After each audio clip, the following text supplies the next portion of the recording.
Hey, it is Jim Hoffman. It is time for our daily devotion. Actually, I'm a little late. My apologies. Trying to get our timing down when it comes to lunch and things like that. Grandkids can be such a distraction too. But I'm just playing with my camera a little bit.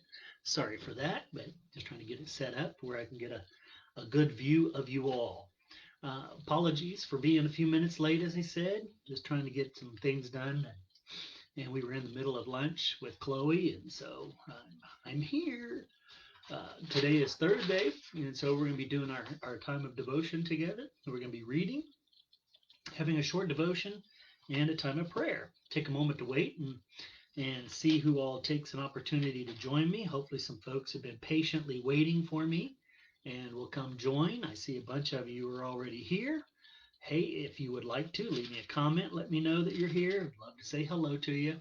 I know I thought I missed, but you didn't miss me. I was just, as I was saying, we were just trying to quickly get through some lunch and got a little delayed in that, but my apologies.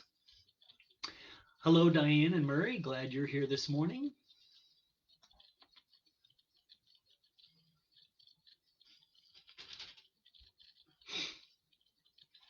Besides that, being an hour ahead of you guys, instead of I'm pretty regimented at 11:45. Now I have to wait till 12:45 out here, and it's like, I can get myself lost. Hi, Jack. Glad you are here. Jack and Pat Tennell, glad you're here as well. Good morning, Barbara and Chris. Glad you are here. The baby is in the other room in her high chair. She is playing, finishing up some lunch. So her and Nana are off doing those wonderful things. But thank you for asking, Barbara and Chris. Hi, Garth. Hi, Cherry. Thank you very much for your patience. I'm glad that you are here with us today.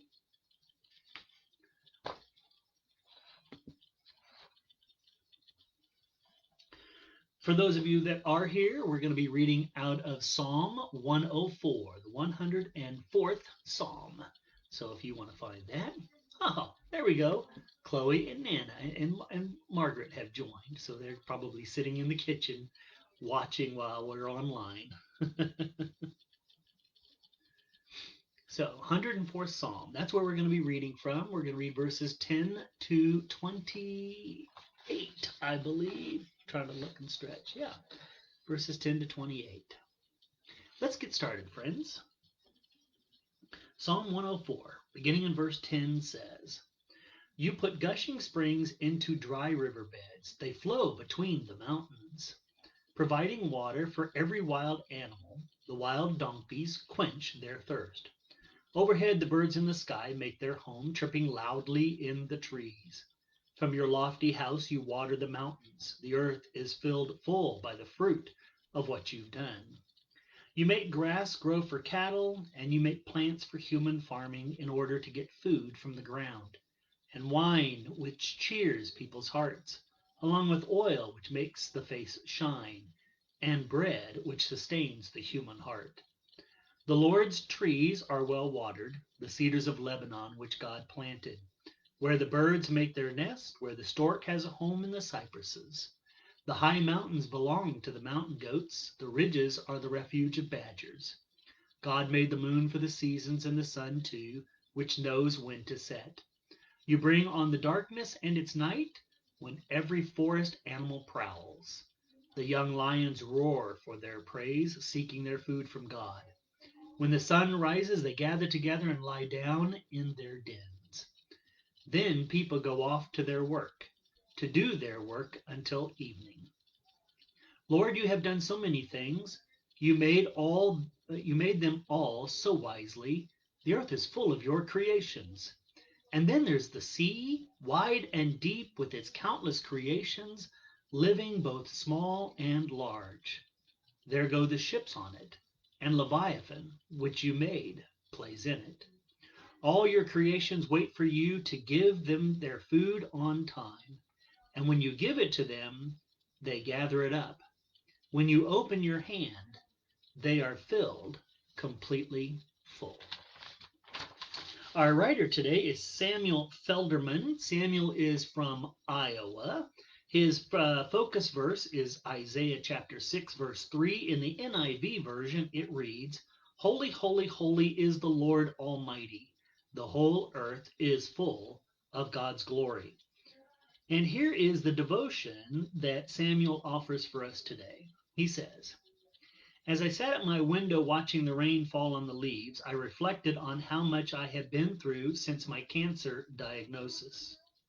5 rounds of chemotherapy, a bone marrow transplant, and 6 months in the hospital had left my body, mind, and soul exhausted. My world had become gray, dark, and lonely. I prayed for something, anything to lift my spirits. As the rain hits the leaves, I felt my prayer being answered. The droplets splashed and sparkled in the air, catching bits of light refracting to make an array of colors. With the wind moving through the trees, the branches danced and swayed. Loud cracks of thunder sounded almost like a rhythm. In the world that I thought of as gray and dark, music and color rivaled even the most beautiful language of today's psalm. I just had to open my eyes to look for it. Sometimes during our most trying days, we lose our ability to see the beauty that exists around us, in God and in ourselves. While it may not seem true at times, the world is shining with the radiance of our Creator. In our most difficult moments, it is more important than ever to see that divine light. And so Samuel's thought for today is, even in the darkest of storms, joy and gladness exist with God. If you think back just a little bit on your experiences in life, take a moment to ponder and think about all that you've experienced in your life. Have you ever had a moment where it seemed like things around you were dark and gray? It could have been around the death of someone that was very important to you and that you loved. It could have been around an illness or someone else's illness. It could have been maybe a turbulent time in a relationship that you had, or it could have been a time where you had your own kind of work related issues and you felt maybe lost or in between. Rare are those whose lives have been charmed in such a way that none of these things have ever come to us, right? Most nearly all of us have experienced something that could have, or that was a time where the world looked dark and gray. And yet, what was it, or maybe who was it, that helped you see that life didn't have to remain dark and gray? What was it that brought you out of that? It could have been, for some of us, a community of people, like our church.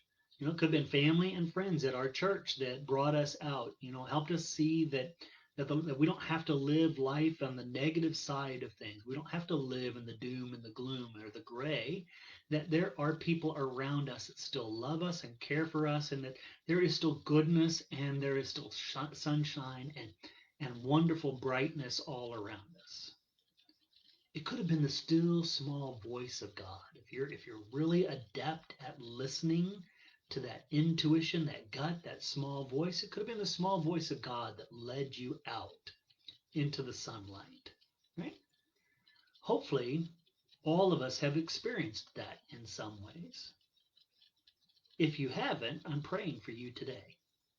If your world still seems a little dark and still seems a little gray for whatever circumstance, well, then know that I'm praying for you today. And know that, there is some light around you as well.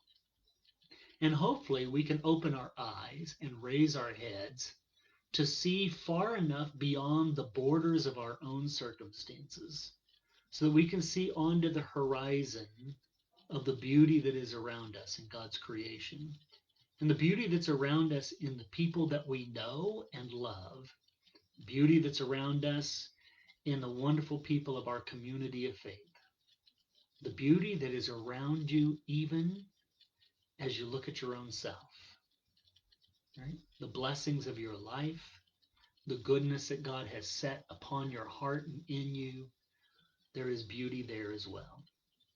So, whatever you find yourself in the middle of today, whatever it is, even if it's a dark storm, know that joy and gladness exist when you are in the presence of God and the presence of God's people.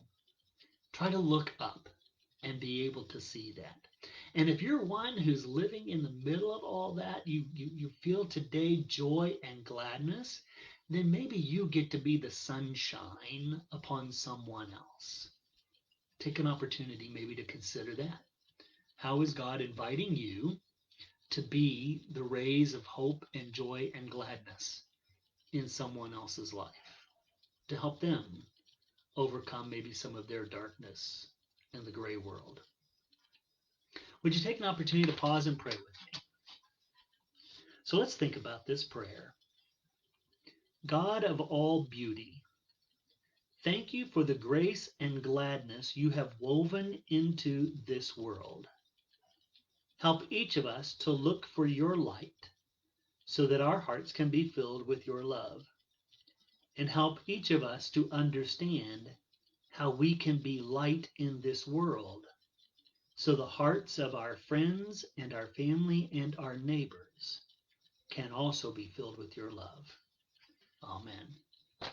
Well, thank you everybody for joining me today. Again, as I said, I apologize for being a little bit late, ran late with lunch, but tomorrow's plan is to be on time at 12:45 my time, 11:45 your time for our daily devotion. And then I want to just simply remind you on Saturday, Margaret and I will be on the road traveling home, so we will not have a devotion time on Saturday. Don't forget worship on Sunday as well at 10:45. And we're going to have our outdoor service at 7 o'clock on Sunday evening. We're going to have an ice cream truck that's going to be there from 6 to 7. And then we're going to have our worship service at 7 o'clock in the evening. We're going to do third grade Bible presentations, blessing of the backpacks. So if you have kids or grandkids that you want to bring, we want to encourage you to do that so that we can bless their backpacks and their technology and have fun with all of that. And have fun just enjoying some time of worship together and seeing one another. So I hope you have a blessed rest of your Thursday. I saw by my Ring camera on my the front of my house and the back of my house that it looks like it's a little cold and damp there. But I hope you enjoy the rest of your day, and I will look forward to sharing in a time of devotion with you tomorrow. Have a blessed rest of your Thursday, friends, and see you later.